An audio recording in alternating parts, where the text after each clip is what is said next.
Morning. We're just driving through the cemetery here looking for a grave digger. Bit of a somber start to the day, isn't it? Just about to leave Carlisle to go down to a loading shovel to put a drive shaft oil seal in, and these lot came on the phone. And I said, you're lucky, because I was just about to join the motorway. So yeah, we've got an oil leak on a quick hitch. So we'll go and have a look at that. Be one of them pipes. We stopped, or I told my salesman to stop selling the 19s with hydraulic quick hitches on, because they're just trouble. They are just trouble. There's my digger there. I found it. Right, there's my tiny little pipe. Yeah, I suppose this is one of them as well. Well, why don't you just get a hose fitter to come and do it for you? You know, a bit like that track job. Why don't you just get someone that does tracks all day long to go and do the job? Maybe if somebody wanted some extra work lights fitting, why don't you just get an auto electrician to do the job? If folk want us to do it and they want to pay money to do it, then why shouldn't we do it? We can do it. Anyway, I am at Apex Fluid Power. They will have one of these pipes made for me in a jiffy. Only took a couple of minutes to take off, so yeah, good start to the day. There we go, new hose. Put that on there. There's something, right, since Friday last week, I've disturbed something in the back of the van, and when I go around a corner, or when I come to a junction, something goes clunk, clunk. And it's really annoying me, and I don't know what it is. Last night when I was packing up to come back from Newcastle, my vice was open, and sometimes my vice goes clunk clunk. Wasn't that? And then this morning my hose reel wasn't fully put away and it was sat down there, so I thought it was going clunk clunk, but that isn't it either. There's something. Oh, I tell you, is it that? No, I don't know what it is. It's doing my head in. There we go, that's it, up and running. Yeah, that bucket there is a special grave digging bucket, so when you've got your bucket fully emptied, it is like perfectly sort of up and down shape, if you know what I mean, for getting nice square walls of the grave. Right, pack up here, go to the next job.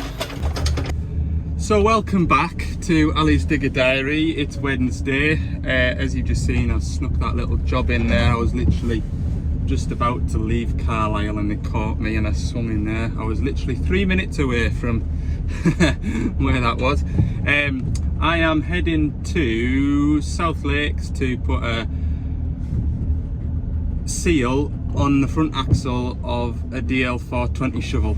That is today's mission, and then hopefully get back up towards Carlisle at a decent time and get a 210 looked at. That's the goal, but it's 10 o'clock now, so it might be a bit delayed. Okay, let's go.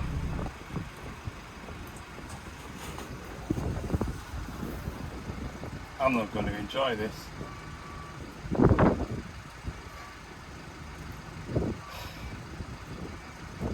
This is going to be a miserable experience, and I won't be. There's very little point in fetching you along for this, I don't think, because when I step out here, listen to how windy it is.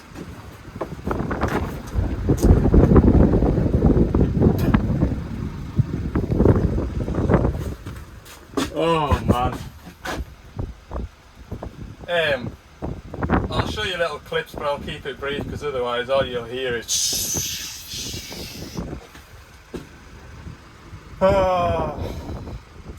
right. The sooner we do it, the sooner it's done, right? You guys are going to do it yourself. I picked a good day to do this.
Okay, I've just stopped for lunch.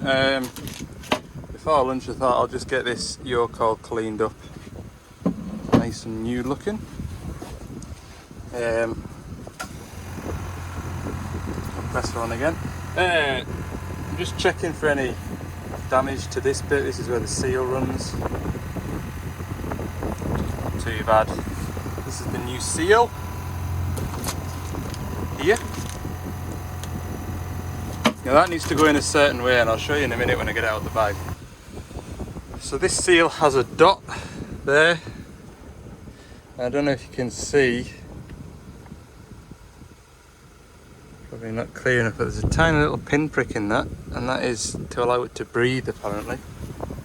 So yeah, just need to make sure when I put that in, it goes that way up and not that way.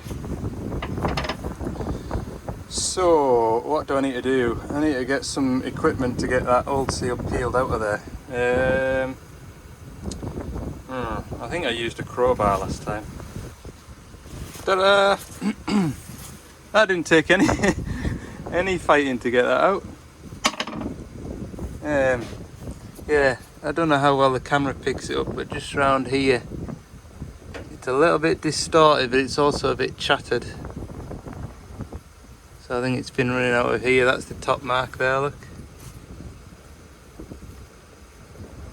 Anyway, that should go onto there. It's a nice tight fit, like that.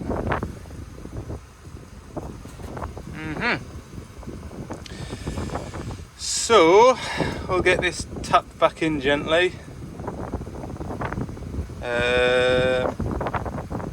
Yeah, this weather is really miserable.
I didn't realise that time lapse was zoomed in slightly, so I do apologise, but I think you get the gist anyway.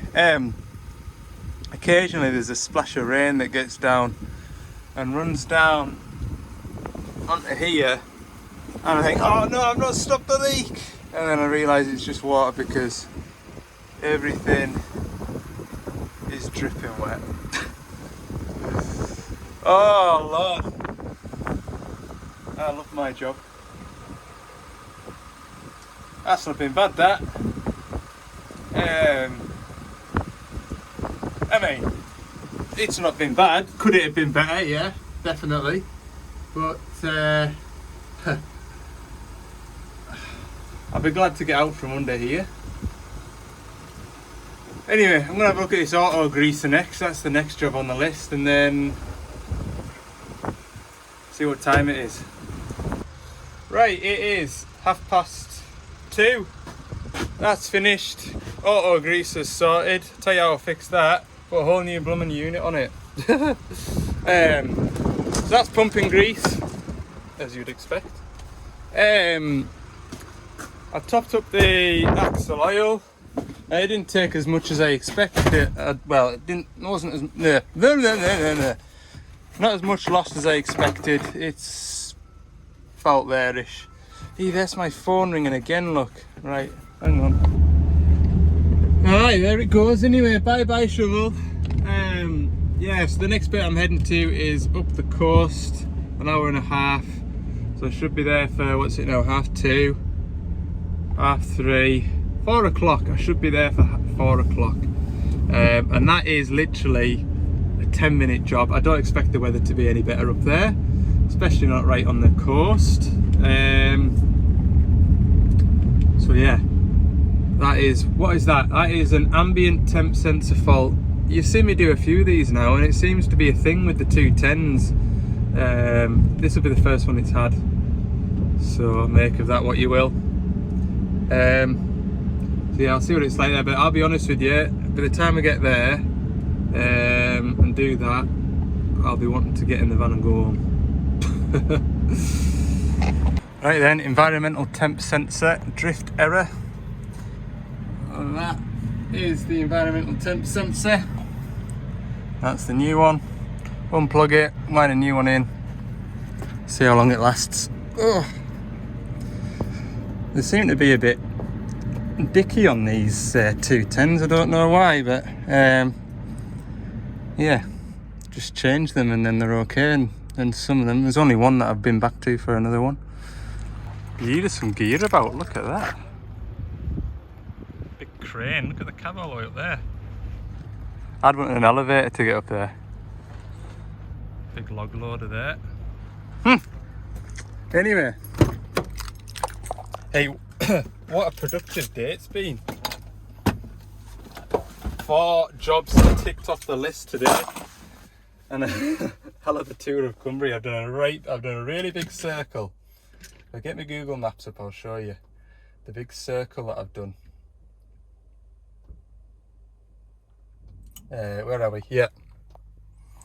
So there's work there. I've gone all the way down here and round and down to about there, and then I've gone all the way around and up to there, and now I'm going to go all the way across to there. When I last looked, which was about half an hour ago, I'd done 137 miles today. Let's see what it's telling me now. 140 mile, and it'll be 40 or so to go back. Nearly 200 mile today. 200 mile, 4 jobs. That last job is going to take me longer to fill out the paperwork than it is to fix the thing. Just remembered I haven't got my picture of the hour meter. Thursday morning. Van's already given me a to-do list.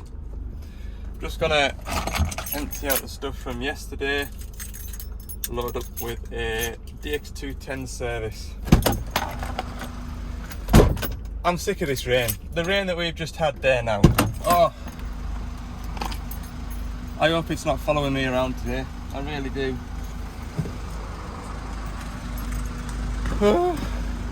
Anyway, we'll go to the container.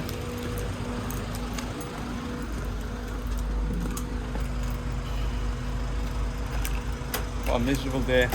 Right, let's have a look. These are my 210s. These are my services, not just my 210. I need to find the right one. Got a 500 hour service for a high track, 4,000 hour service for a 225. This is the one for me. 210 500 hour service. We don't need that big one. We just need a 2-bottle sample kit. That one. Whoa! No. Put that one in there. Yeah, this is our parts container. If nobody's seen it yet, this is where I get my parts from. We've got a full-time parts man here at Carlisle. He's in the office. So what normally happens is obviously work gets phoned into me, and then if I need parts, I'll get in touch with my parts man. Stuff like services, he gets the services out for me, so it's a case of walking into the container, picking up the box and setting off. Nice and easy. Okay, I've battered through that service. 2 reasons for that now. One, because I've just done a service in the previous video, and the other reason is I was 2 hours late to this digger. When I left Carlisle, I should have been at the machine for 10:30. And there was multiple road closures and road works and slow moving vehicles on the way here. So by the time I got through one set of road works, that added 20 minutes onto the journey, so I wasn't going to be here till 11. And then I got to where the machine said it was on the app, and I phoned the driver and he said, oh, I've just moved it to another site, or another bit, so it's a bit cleaner for you. Great. Followed his directions and couldn't find the machine. Long story short, I didn't get here until 11:45. So I'm just having the time of it. Oh Lord, yeah, I was sat in traffic. There's a town just 3 miles away from here, and it's got a major road going right through it. It's sort of like the backbone of the borders, that sort of a style road. Call it the A7. And for whatever reason, the temporary lights were either letting 2 wagons through or 4 cars at a time. I was sat in that town for 24 minutes. Joke, absolute joke. On top of not being able to find this machine, it's sort of, I've lost 2 hours of my day today, which is a bit frustrating. So I've done the service now. Earlier in the week we had a engine management light come on this machine. The engine management light was open circuit to the coolant valve. What is the coolant valve? There's the coolant valve. What the job of that is to allow coolant to circulate through the tank, the AdBlue tank that is, to thaw it out or keep it at a certain temperature. So when the tank senses that it's below a certain temperature, it opens that valve and allows coolant to pass through it, and there's an open circuit. So bad to really kind of show you well, but the plug for it is there. So that's it there. So I need to check the pins on that, and sort of decide. The fault's gone away, but that just means that the machine's been running warm enough to not need to use it. It's only when it needs to use it that obviously it notices that there's an open circuit. So I need to, that's the most probable cause, is either the solenoid coil has failed, or just with where that plug is and the AdBlue fill being here. If the AdBlue it gets spilled, there's every chance it'll run down onto that plug, work its way in and corrode the pins, I'm guessing. Right, so there's my problem there for my open circuit for my coolant diverter valve. Bit of muck in there, so I'll try and get it off that. I hate these clips. It's not going to come off. So I'll try and take the bolt out, which will be a pain in the backside to put back on. Strip that plug down and probably put some new ends on it. The other fault with this machine is when he's slewing, can't remember whether it said when it's slewing left or slewing right. It's only this week that it started doing it. It sort of makes a grinding noise, and the driver said it sounds like the slew brake. So it won't be the slew brake, A, because it only does it when he slews in one direction, and B, the slew brake is only used as a park brake, which I will show you now. Right, so I've done the coolant diverter valve, and I was halfway through telling you about this slew motor when my pals turned up. So yeah, when I can't remember whether he was slewing to the left or slewing to the right, when he was coming to a stop there was a grinding noise. He said it sounded like the slew brake. So yep, slew motor does have a brake. It's like a set of discs that's right at the bottom of the motor, and when you start the machine, lift the pilot lever up and touch any of the levers, you've got a pilot feed, which is one of these small pipes here, and what that does is that lifts the brake. So when you're digging, even if you're not slewing, when you're digging, you're not digging off the slew brake. So it's literally just a parking brake. So right now that brake will be applied because it's spring applied, hydraulically released. Another thing that tells me it isn't the slew brake is it was only doing it in one direction when he was stopping. So that noise that we're hearing is one of these valves. Don't know which one, but what I'm going to do is swap the two of them over, and he's going to pay attention to which way it is that he was slewing. We should be able to hear the noise change to the other side. Now, it hasn't made the noise today, it only did it yesterday afternoon / evening, and it hasn't done it at all today. So we'll swap these valves over. So the job of these valves is to act as a brake. So when you're slewing around, you want to come to a stop. Basically, you've got oil coming into this side, which is making the slew motor go that way around, maybe. Can't think now, but anyway, it doesn't really matter. For the purposes of this, oil coming into here, the slew motor's going that way around. And when you want to stop, you're stopping the oil going into here, and the oil in here hasn't got anywhere to go. So yeah, when you're stopping, you're trying to force the oil out of this pipe, but because the spool is shut, the oil has got nowhere to go, so it then opens this valve here, which the oil then escapes through this line to the tank. So it's the restriction of these that determines how sharp your slew brake is, if you like. So if I was to loosen that lock nut there, screw it all the way out, and I slewed to the right and came to stop, it would just keep going. You'd get like what they call overrun. And then if I screwed that all the way in till it dead ends, when I come to stop, you'll probably snap the pinion off the end of the gearbox, because you'll have the oil would almost have nowhere to go, or it would need a much higher pressure to open that valve to let the oil away.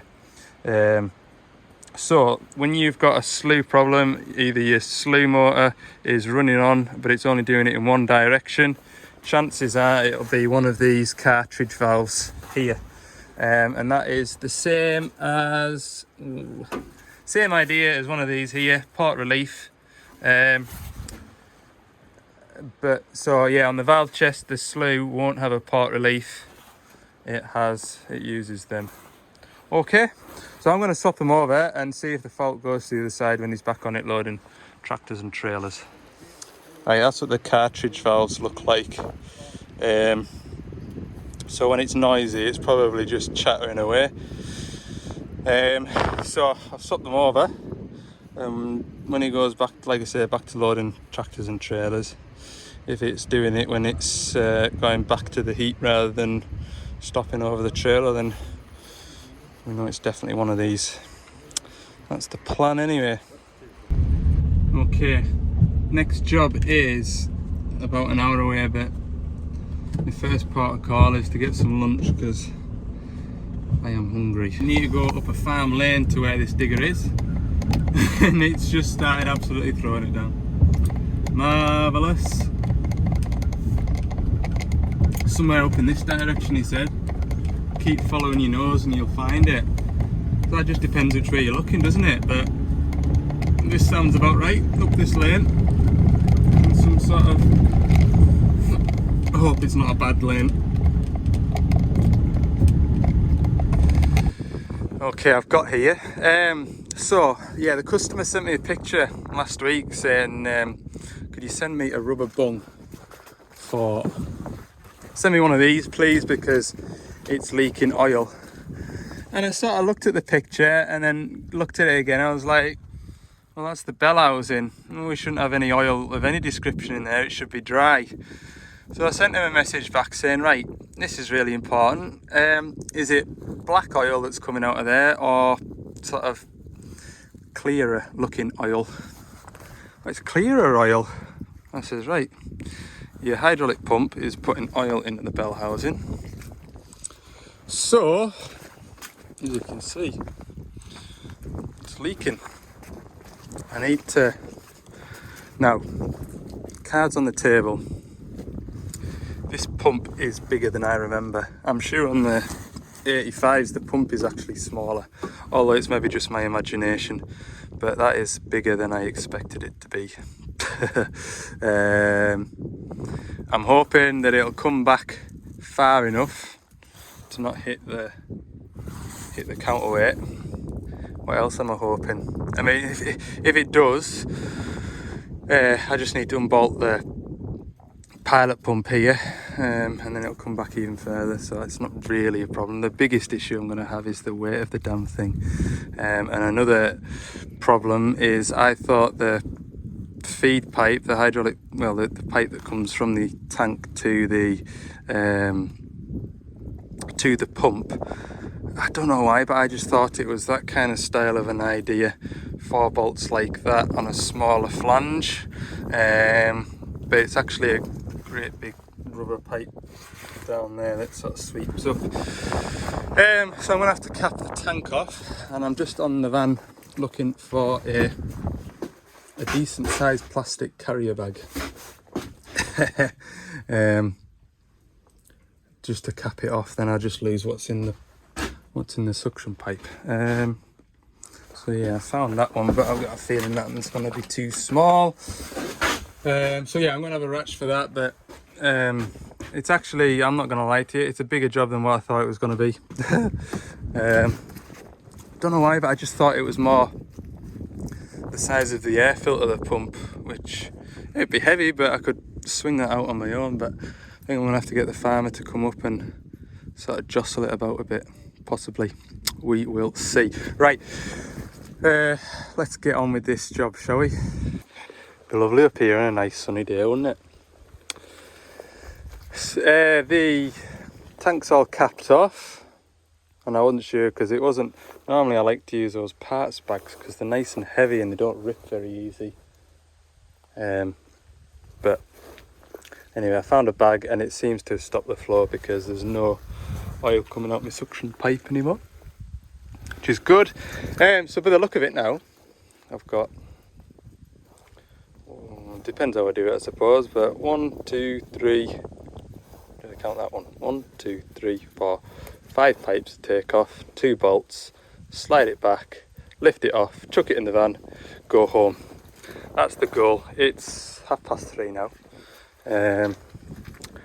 Yeah, we're going to find out one way or another how heavy that is.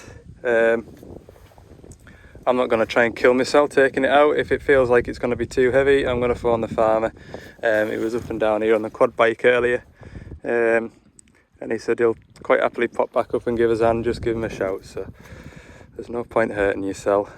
But yeah, it's bigger than I remember. It is a lot bigger than I remember it to be. Might just whip this air filter off out the way. Just so I'm writing about it, you know. So I've got my air cleaner off, I've got my pipes off, I've got my big bolts out, and I've had a little wobble about of it, and it does seem to want to come free, which is good. So yeah, I'm ready to lift it out. He's just up the field there, putting a bit of hay out for the sheep, and he's left us with Rusty. It looks wet. But anyway, he's coming back down the field now. He's got a bale spike on a John Deere, like on a loader, you know. I just wonder whether a bale spike in here and then a strap around it might just be the job. But then in the same breath, it might just be as easy. You know what tractor loaders are like? There's on the joysticks on tractor loaders, it's all or nothing in it when you try to do fine movements. So we might be as well just to wobble it out ourselves.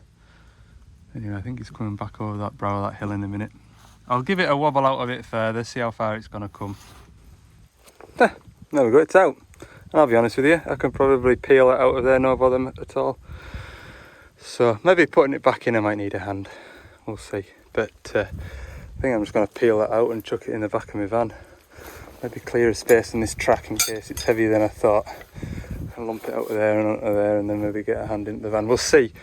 But so far, I'm really pleased with how it's going, because when I got here and looked at it I thought, maybe should have came with extra hands, but we're winning.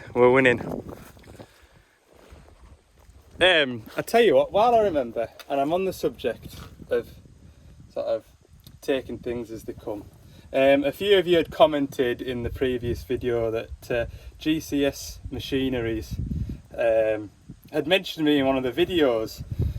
So I thought I'll go and have a look, because I'm aware of them, I know what they do, and I think I'd maybe seen them feature in one of Grassman's videos as well. So I went and had a watch, and bless him, do you know, he said some really nice things about us, which is nice to hear. I think he said something like I was very calm and organised when I'm doing my work, and I know what I'm doing. So that's good. If that's the impression I'm giving everybody, then that's good, I suppose. Everything's under control. Yeah, it's a shame I can't control the weather, and I'll be honest with you, you'd have seen a different side of me when I was sat in that town earlier on this morning trying to get through the damn spot. But on the same breath, things don't go your way. There's no point standing and screaming and shouting and throwing your toys out the pram. You just roll with the blows, don't you, so they say. Just go from good job to bad job and try and make good jobs out of bad jobs, I suppose, is what I try and do. Yeah. And you haven't seen the grumpy side of me, because last week I didn't bother filming it. Hey man. Anyway, right. I'm gonna pull that pump out of that little hole there. All right. Hey, I did it. So you can see there now the oil running out of this seal. So I think I'm right in saying I can take that circlip out, pull that seal out, and just replace it. Don't think I need to strip the whole pump down, which would be nice, but if that seal is damaged because this shaft has chattered it and the shaft is damaged, then I'll need to replace the shaft and the seal. So that is sort of why I didn't come up here with a seal. And I knew it wasn't going to be in a nice environment to be stripping pumps down. So I said I'll come up and take it off.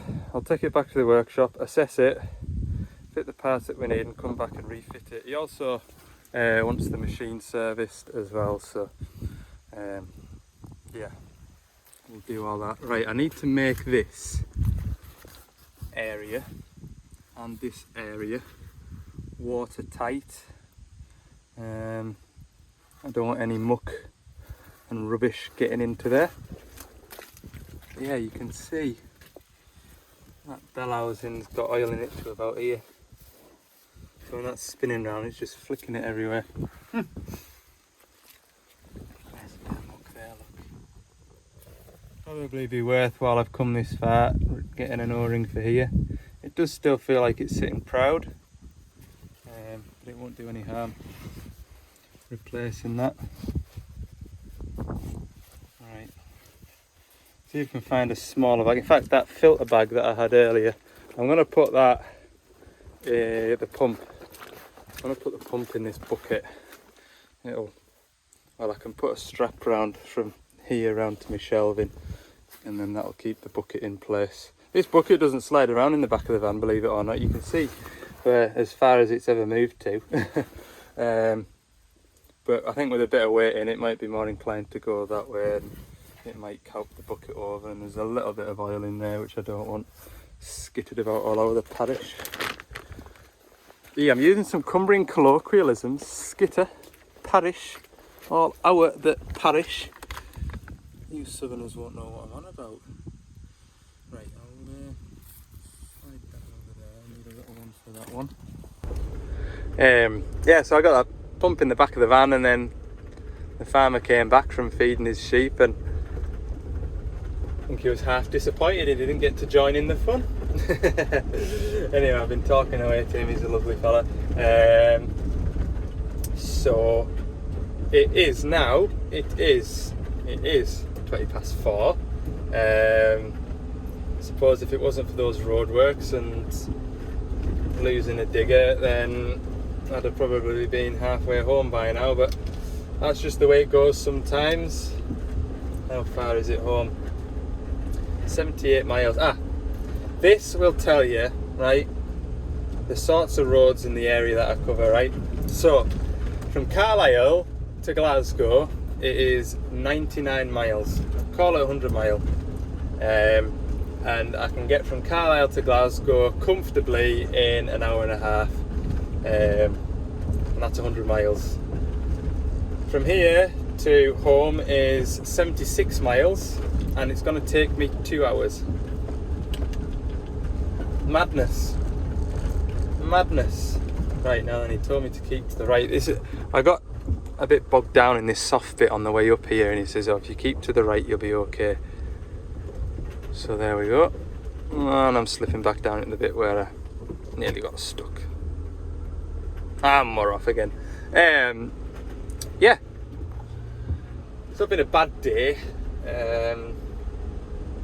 I've got everything done that I set out to do, but just taken longer than it should have done.